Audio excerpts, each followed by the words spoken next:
What's up, guys? We're back at Universal Studios for a quick visit. There's a rumor going around that Con Minion Blast is going to be soft opening today, so we're heading on inside the park to go ahead and check that out. Hopefully, we don't have to wait the entire day for it. Plus, we have a lot of Halloween Horror Nights construction updates to show you guys. It's been about a month since I've been to a theme park, so I'm excited to head back inside. All right, guys, we made it to the front entrance of the park. Let's head on inside. Oh my God, guys, it actually happened. It's open. Oh my gosh, it's happening. And look at that, already. A 50-minute wait, holy cow. But it's happening, let's head on inside. And here's the sign, guys, Con Minion Blast. The attraction is in technical rehearsal. How crazy is it that we were one of the very last people to experience Shrek 4D, and we're here on the very first day of the Con soft opening? That's crazy. I appreciate that there are so many fans in the queue. You're definitely not gonna get hot in here.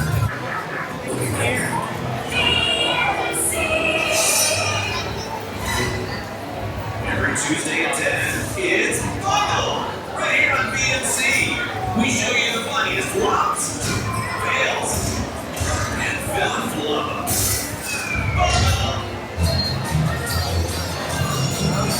All right, we're getting ready to head on inside, and there's a sign here that says no pictures or video. I assume that means the actual ride itself. I don't know about the queue, but we'll keep going until they tell us to put the camera away.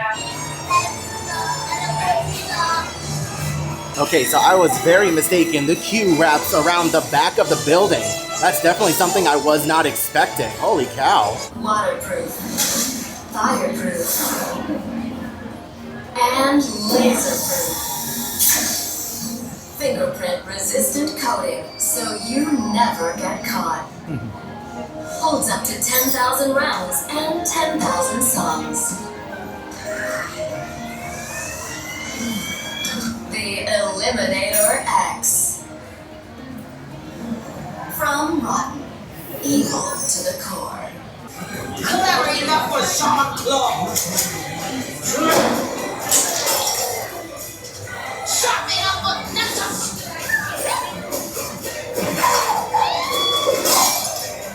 Wow enough for Stronghold. And greedy enough for me. 20 minutes later. And of course, as we've shown you guys in previous videos, you come out into the gift shop, and newly added is a leaderboard over here. Unfortunately, the function hasn't activated in the app yet where you can link your phone to the ride, so you're not gonna be seeing any of your high scores today, but when the ride opens in the future, you'll be able to. All right, just got off of Con Minion Blast, my first ever ride. I had to put the camera away as soon as I got indoors, so I couldn't show you anything, unfortunately. Hopefully when the ride does open officially, we'll be able to show you a bit more of the inside, but that was interesting. That was very interesting, very different from anything that I've ever done before. As I said earlier, it is a moving walkway ride, so you basically stand on a dot. There's a conveyor belt that you walk up to where all the blasters are lined up on the wall and they're moving, and you just go up, grab your blaster, and then they assign you a dot on the moving walkway, and all you have to do is just stand there and just point and shoot. I will say the technology is very, very cool. It's very interesting. It's nothing revolutionary per se, because it is stuff that we've seen before, but they just took that technology and they just adapted it to a moving walkway attraction. The screens look really, really good visually, but there is still a little bit of lag going on. Every once in a while, the screen will kind of shake a little bit or like lag out, for lack of better description. If you're a gamer, then you know exactly what I'm talking about, but it'll just stutter a little bit. And I will say the biggest downfall is trying to identify what your cursor is. In that very first room, what I recommend doing is kind of shooting off into the corner and moving your gun and trying to identify which marker is moving with your gun, and then just identify that symbol. So everybody has a different symbol that's associated with their weapon and where they're blasting on the screen. So just try to identify that and you should be good to go. But yeah, like there's screens on both sides of you. So you're standing on the dot and you could be moving around from one side to the other, blasting different things. I will say, I don't really know what the story is. I don't know why we're blasting things. Like, you get in the interior queue and it's like you're in a convention center. It's really, really well done. I love the feel that you're in a convention center. That was cool. But I don't know why we're going around blasting things. You know what I mean? It's fun. Is it a must-do attraction when you're here at Universal Studios? No, absolutely not. But it is a nice little ride to escape the heat from and to distract you from, you know, whatever else you need distracting from inside the park. It is going to be a blast with kids. I'm going to tell you that right now. Your kids are going to enjoy the heck out of this ride, but is it something that I'm necessarily going to do every time I come to Universal Studios? No, not necessarily. If the line is short, then yeah, I'll absolutely do it.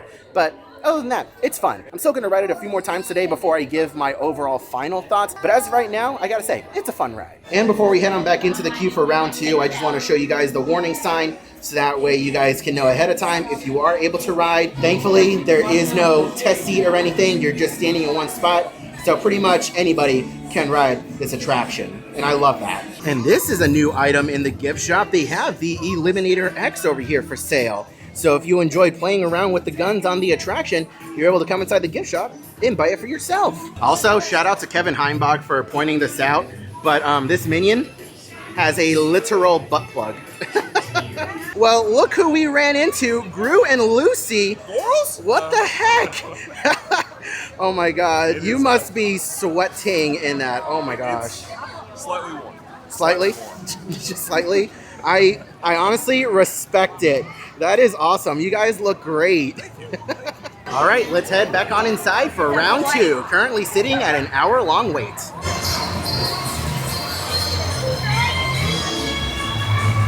Later. Okay, so we just got off of Villain Con for the second time. This time I rode with Tyler and Anna from the Q2, and a couple more thoughts that I have. The biggest detriment to this attraction is going to be the weight of the guns. By no means are the guns like heavy, but for smaller kids, like we've already been hearing from other people who have been talking to us, that the smaller kids are going to be having a harder time with the gun because the ride is relatively long. Like, it's not long, but it's really long. And some of the kids are going to struggle, trying to, handle the gun the entire time. So that's going to be the biggest downfall. And also, Anna's gun, you could tell was starting to fall apart at the seams because it's a plastic gun, but it's like 2 halves put together, one of those things, and the seam in the middle was already starting to come apart. When you get off the ride, you don't hand the gun off to a team member. You have to put it yourself into a bin, and you can already tell that people are just starting to just toss the guns into the bin. And with the weight that they have, they're going to get some damage. You can already tell, like, this is the very first day of soft opening for this attraction. You can already see the scuff marks and the dings that the guns have already been taking. So hopefully they can figure that out. But honestly, for me, the biggest downfall is the weight of the guns. But it's still really fun. I like that the guns vibrate too when you shoot. And it's not super complicated to figure out once you actually, find where your locator is.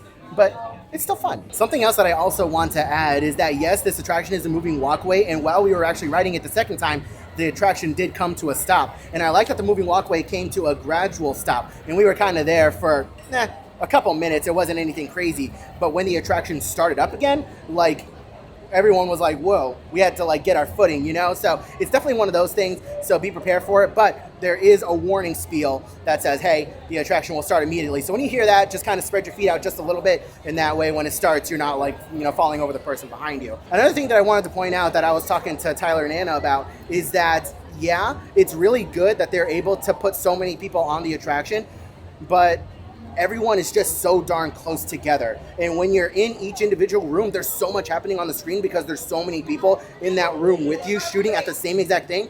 It becomes a cluster real quick. So it can get pretty confusing. There's a lot that they tried to do with this ride, and I absolutely love that they did something really cool with the Shrek 4D space, but I still feel like they still have a few things to work out. But anyways, guys, we're going to go ahead and take a break from Con Minion Blast, and we are going to head on in to the rest of the park for some Halloween Horror Nights construction updates. So I haven't had breakfast or anything, and I really wanted to grab a bite to eat at Minions, but there is a line out the door to get in. Across the way from Minions Cafe, this food stand has officially reopened with a new menu. They have some Nathan's hot dogs, some churros, some soft pretzels and chips, and of course soda.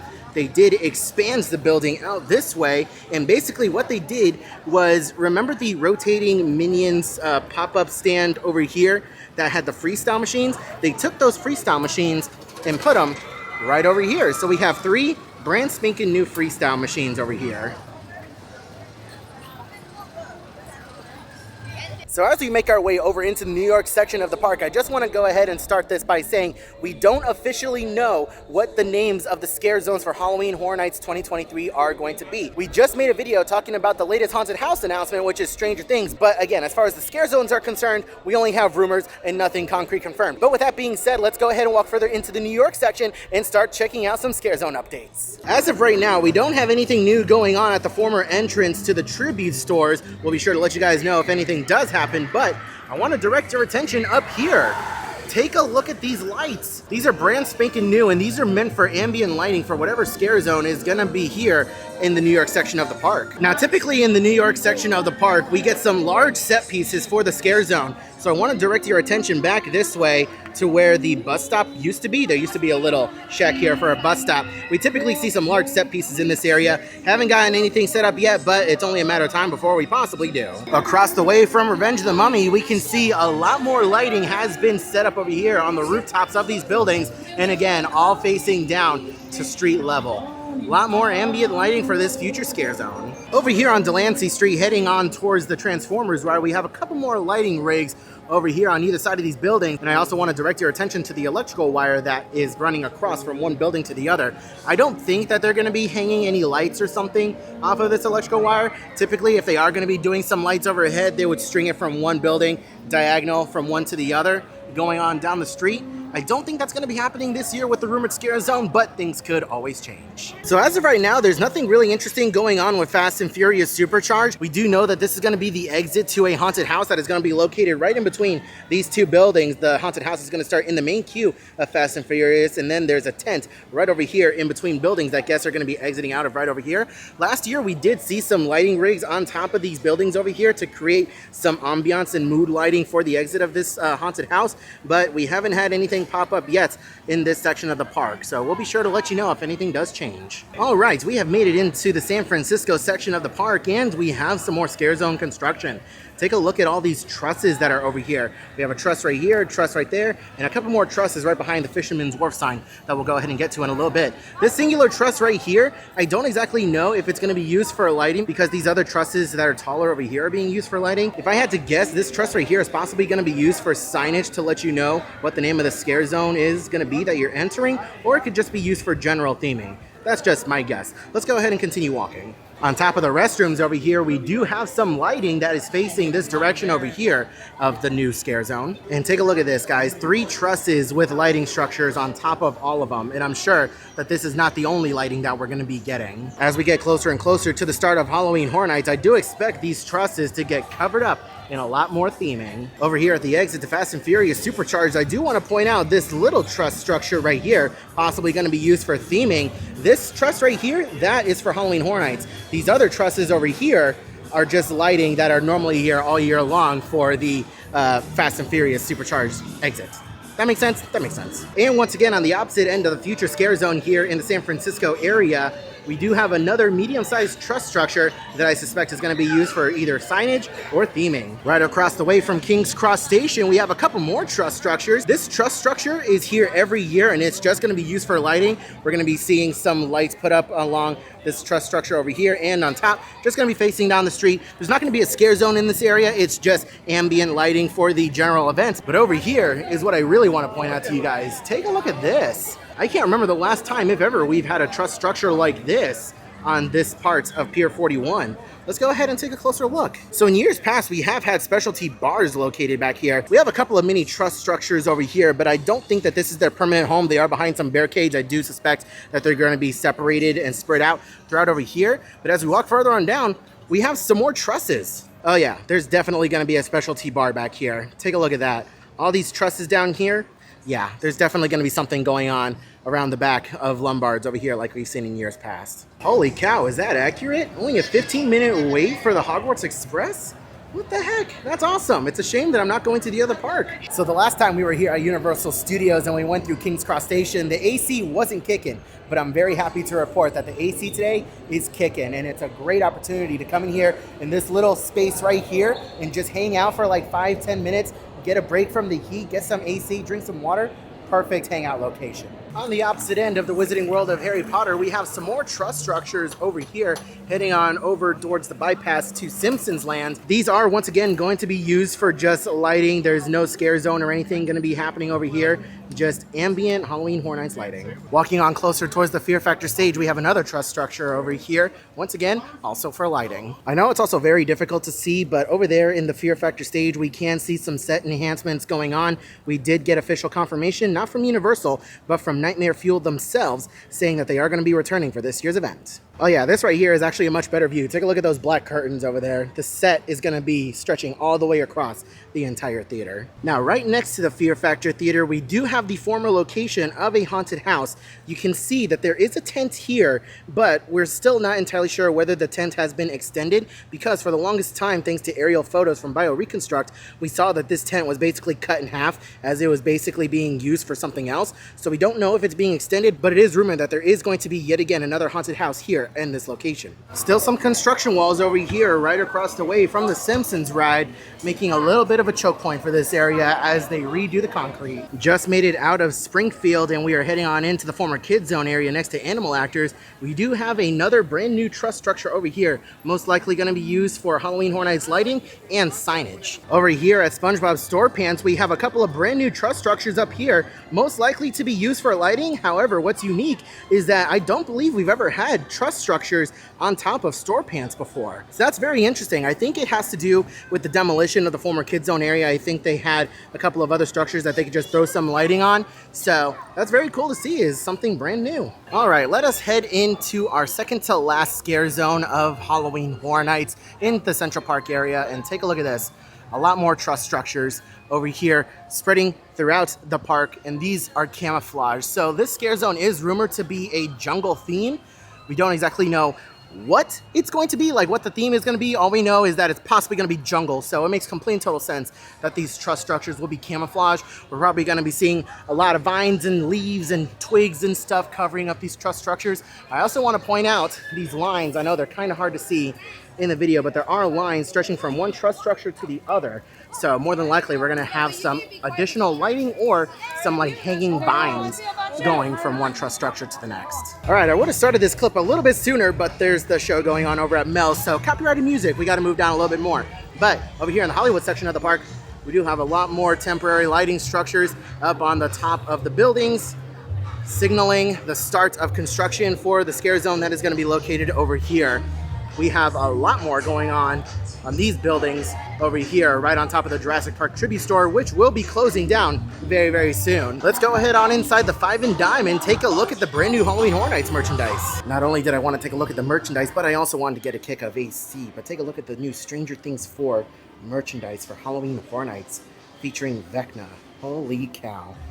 You can see Halloween Horror Nights 2023 over here. We also have some Stranger Things hats over here. In case you guys are wondering, the shirts are $33 and the hats are $30. And as we make our way out of the park, we have one last look at Con Minion Blast, currently sitting at a 45-minute wait. But I will say that 45 minutes more than likely isn't 45 minutes. It's gonna be a lot quicker. We were posted at a 60-minute wait earlier and we got on in 20. All right, ladies and gentlemen, and with that, that is gonna do it from us here at Universal Studios, checking out the all-new Con Minion Blast and checking out the latest Halloween Horror Nights construction updates. You guys are gonna be getting a lot more Universal Studios content here very soon as we get closer and closer to the start of Halloween Horror Nights. We're gonna try and come back here at least once a week for construction updates. Thank you all so much for watching today's video. I really appreciate it. Let me know your thoughts and opinions on everything that you saw in today's video down in the comment section below. If you enjoyed what you saw here today and you want to see more like it in the future, make sure you do hit that subscribe button. I hope you're all having a wonderful day, morning, afternoon, evening, and I'll see you guys in the next video.